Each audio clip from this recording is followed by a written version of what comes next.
जय जगन्नाथ सांग मैंने आज आम घर को आसते मो कुनी सिस्टर मो मौसी झी आ से सब आने भितर गोटे एमती गोटे खास जिन डिम्बिरी आ मत से बहुत पसंद से तरकारी कले बहुत टेस्ट लगे आपड़ आड़े खाऊन ना नहीं कमेंट रे कहे तापर आम खरा बेले बनई दहीपणा आ दहीपणा खाई सारा पुणी आम बनई झील मैगी आ मैगी को आम मुढ़ी पकई कर जो बहुत टेस्ट थी ब्लॉग देखिले जानीपर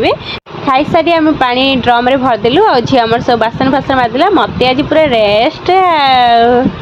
घर को आमर पलि आसला चूना माछ जेहेतु आमर घाई धरा होता माने पूरा बड़ पोखरी से धरा होता गाँव में भाग पड़ता आ चूना माछ देखो मत तो बहुत पसंद किंतु एते सफा कर पूरा एत देखी मुझे पूरा पागली है मने मने गपुची सब सफा कर देती आ बड़ माछ भी भाग मिलता से भी सफा करी मु पूरा हाली हो जाती आम दुई जन मिसिक खाई पकईलु खाई सारापर मुझे चूना माछ तेंतुली को चढ़चढ़ी करी और चढ़चढ़ी बहुत टेस्ट थिला तापरे मो मिनी ब्लॉग मुझे शेष कर सांग मैंने झील तो घर को पलैला आ रहुची सांग मैंने बाय बाय।